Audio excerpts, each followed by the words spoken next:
Bien, vamos a continuar con Sonidos de la Independencia, capilla musical de la Catedral de Huamanga entre 1802 y 1824, a cargo de Franco Ayarza. Franco Ayarza, que nos acompaña, es percusionista, compositor, pianista, docente e investigador. Es licenciado en Artes Escénicas con mención en Música por la Pontificia Universidad Católica del Perú. En el ámbito escénico ha trabajado y colaborado con diferentes artistas y elencos de la escena nacional y de la región de Ayacucho, como Orquesta Sinfónica de la Pontificia Universidad Católica del Perú, Orquesta Sinfónica Nacional del Perú, la reconocida cantante de música urbana y pop Renata Flores y la banda de rock y blues ayacuchana Blues Tour. En el año 2018 publicó su primera producción discográfica titulada Aprendizaje, disco de música instrumental, donde el piano y los teclados destacan. Como docente viene trabajando desde hace 6 años como maestro de percusión en la ONG Sinfonía por el Perú, liderada por el destacado tenor peruano Juan Diego Flores. Actualmente es maestrando en musicología de la Escuela de Posgrado de la Pontificia Universidad Católica del Perú, en la cual está realizando su investigación titulada Música en la Catedral de Huamanga durante el Virreinato e inicios de la República 1615-1838. Los dejo con Franco Ayarza.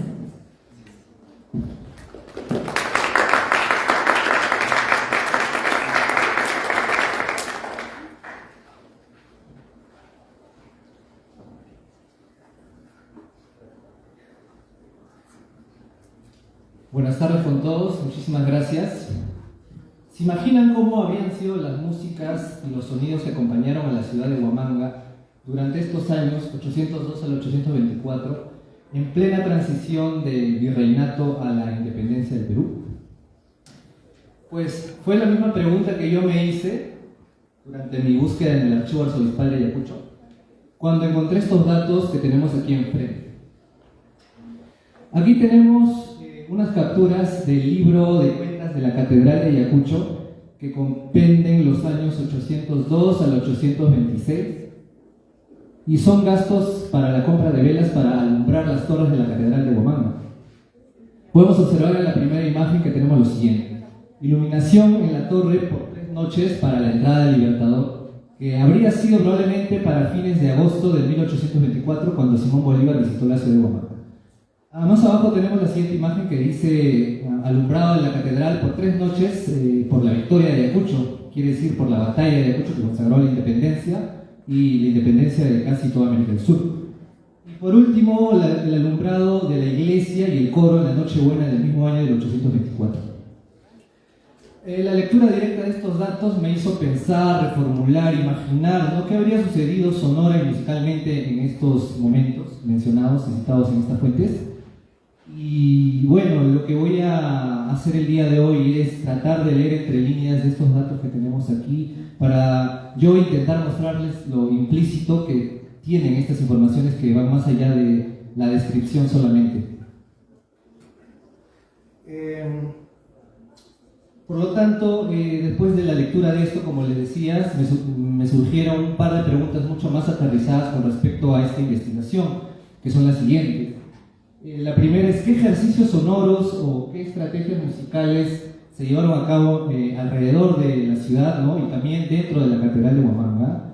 Y la segunda, que tiene mucha relación también, es si el maestro de capilla de esta catedral habría compuesto músicas como villancicos similares, así como lo hizo su colega músico Pedro Ximénez y su homólogo Diego Llanos en la ciudad de Arequipa. Estas músicas quizás con tintes y temática de libertad por el contexto que les voy a mencionar. Y para acercarme a futuras posibles respuestas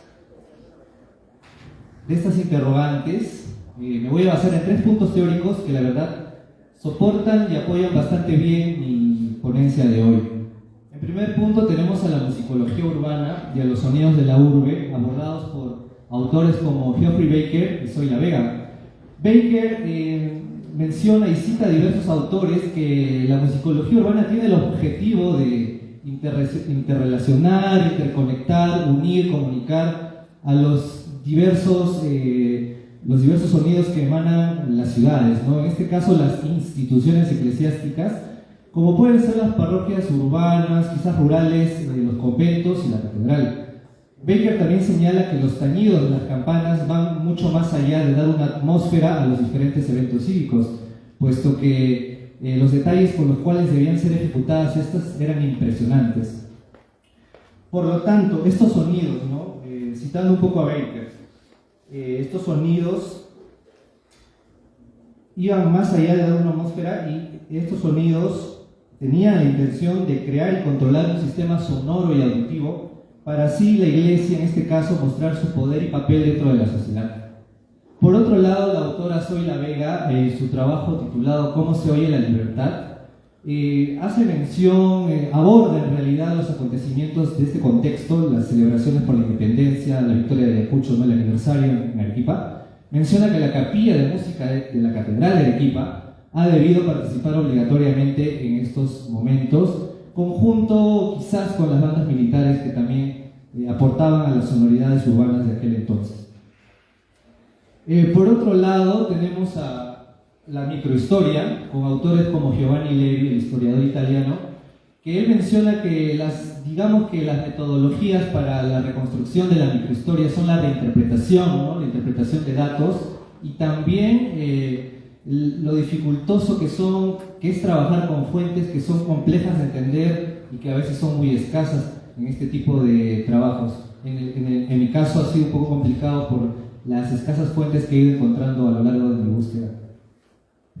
También tenemos a Carlo Ginsburg con su libro El queso y los gusanos, quien hizo una búsqueda en las actas de la Inquisición y logró reconstruir la historia de un personaje que no fue para nada importante en la Italia del siglo XVI, ¿no?, quien fue Menocchio, un molinero y campesino que tenía una forma muy controversial de pensar acerca del origen del mundo y de la religión cristiana, ¿no? Sin embargo, Ginsburg es un gran referente de la microhistoria gracias a este trabajo al día de hoy. Y también tenemos a Peter Burke, que nos habla de la nueva historia y de las nuevas formas de hacer historia, y cómo es esta nueva mirada que deja la tradicional historia desde arriba para ver, por el contrario, a una historia desde abajo, ¿no?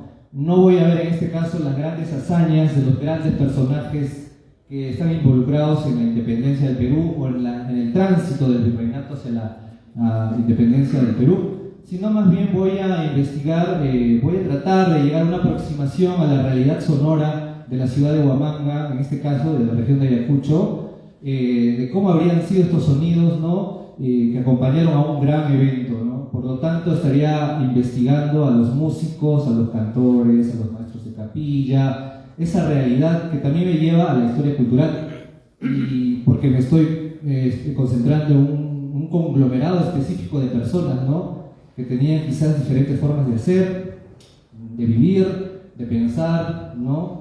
Y cómo esto, también me pregunto, y de repente todos ustedes también se preguntan cómo influía en la cotidianeidad, ¿no?, cómo influía en la identidad, en las músicas, en las audiencias, en los gustos musicales de ese momento, ¿sí? Dejando a un lado el tema teórico, tengo aquí un plano topográfico de la ciudad de Huamanga, de la ciudad de Ayacucho, ahora llamada Ayacucho. Del año 865, lamentablemente no encontré un plano más acorde a las épocas que les voy a mostrar, ¿no?, pero es de mucha utilidad porque la historia, mejor dicho, la morfología de la ciudad no ha cambiado dramáticamente en nada. Podemos ver, ¿no?, que tenemos muchos conventos, o nada más muy cerca de la catedral tenemos muchas iglesias, ¿no?, como 5. Cuando uno va a Huamanga se topa con una iglesia a cada esquina, la verdad. Entonces, yo pienso que estas iglesias que les estoy haciendo ver ahorita, y quizás los conventos, suministraron, así como sucedió en Cusco, ¿no?, suministraron de cantores, los mejores músicos ministriles, o de todo tipo, ¿no?, de músicos para reforzar, digamos, la capilla de música de esta catedral. Entonces, como podemos ver, este espacio habría sido utilizado como un importante espacio físico, ¿no?, para la representación a través de la música de un evento importante. Además, mencionar que Ayacucho fue, digamos, pues, ¿no?, el escenario principal de la victoria de la batalla, y entonces yo pienso que los sonidos y las músicas no habrían sido ajenos a este acontecimiento en lo absoluto. Además que tenía ya Huamanga tenía una capilla de música instaurada, ¿no? Quería decir lo siguiente en esta parte. No, yo pienso lo siguiente. Ayacucho fue sede de diversos eventos sonoros que marcaron, ambientaron y contextualizaron este importante evento, y que su cuerpo musical más representativo, junto con otras iglesias cercanas, han aportado a la vida musical durante estos periodos. Asimismo, otra vez retomando a Zoila Vega en su trabajo titulado Estilos musicales en el umbral de la independencia, mencionaba que los villancicos eran muy comunes a pesar de estar en pleno siglo XIX.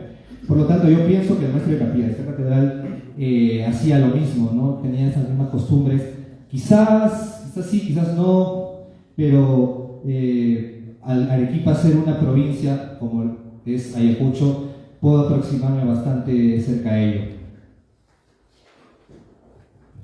Entonces, mi propuesta al día de hoy es revisar los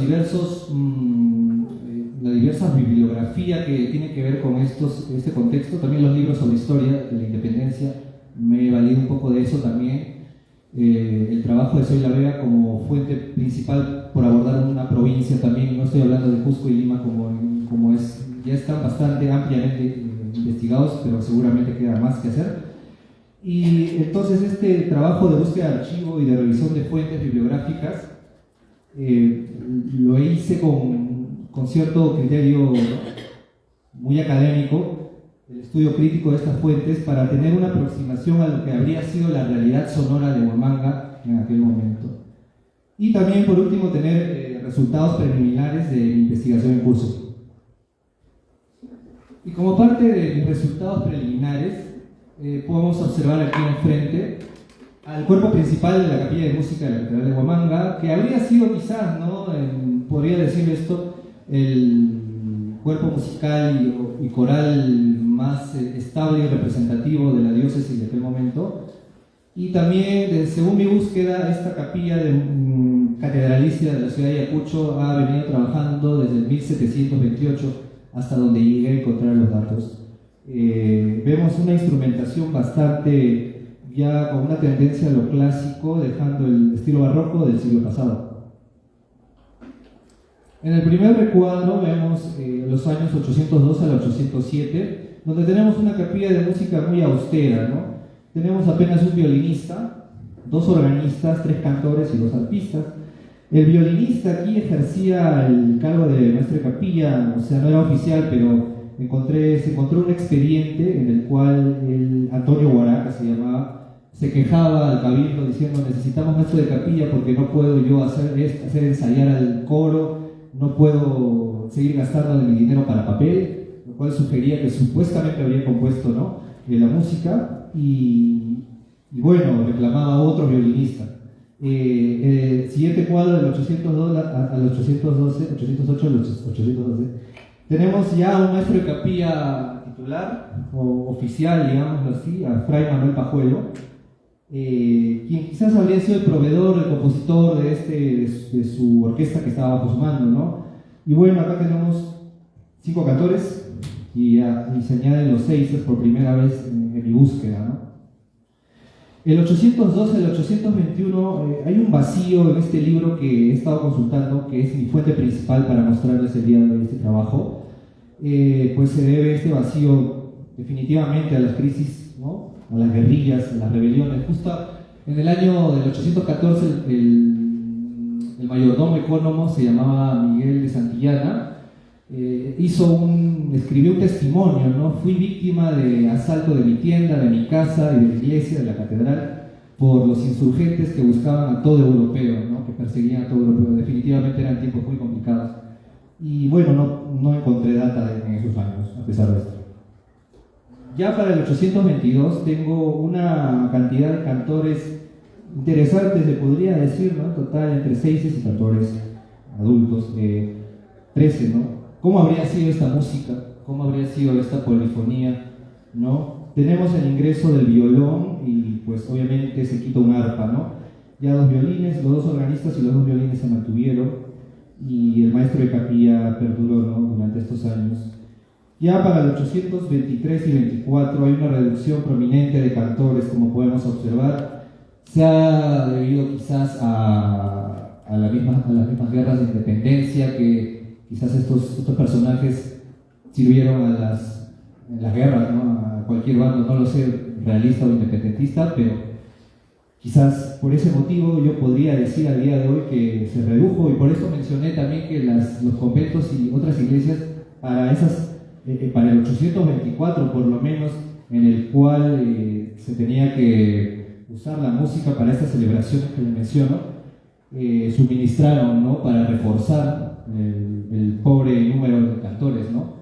Entonces los conventos y las otras iglesias aledañas o cercanas, ¿no?, fueron importantes protagonistas también, no solamente la catedral en sí, como Baker también señala que no hay que, y me lleva a la reflexión de que no hay que simplemente fijarnos en la catedral como lo único, más importante, representativo. Claro que sí es importante, ¿no?, abordar los estudios. En mi caso yo estoy empezando con la catedral de Huamanga, pero me doy cuenta que es un poco más allá también, ¿no? Eso como parte de mis resultados preliminares que les puedo mostrar el día de hoy. Y ya mis conclusiones para ir cerrando. Les he mostrado cómo he podido yo trabajar en un archivo provincial, que es el Archivo Arzobispal de Ayacucho, del cual estoy muy agradecido con sus directores, pues han estado siempre atentos y abiertos a mostrarme todo lo que han podido. Y la complejidad para mí en reconstruir esta microhistoria con quizás escasas fuentes y con falta de materiales, ¿no? Mi aporte y, digamos, la importancia de mostrar a la ciudad de Ayacucho dentro de la historia de la música durante el virreinato y la transición del virreinato hacia la independencia del Perú. Esto es una muestra también de mis avances en curso, y todo lo que hay y todo lo que no hay también son avances. Y por último quisiera decir que tengo las fechas, tengo los músicos, los instrumentistas, tengo los maestros de capilla, pero aún me faltan las músicas, así como el maestro Tello estaba mostrando un montón de partituras, yo también quisiera lograr encontrar para mostrárselas, pero aún no las encuentro, seguramente que más adelante sí. Y bueno, quisiera agradecer a mis auspiciadores, es gracias a ellos que el día de hoy estoy acá en la ciudad de Arequipa compartiéndoles mi ponencia, a Agua de Mesa Ángel de Ayacucho, New York Café Pizzería en Ayacucho, Notaría Almonacid de Ayacucho, y a Escuela de Idioma Español Oleola de Nueva York City y de Latinoamérica. Muchísimas gracias.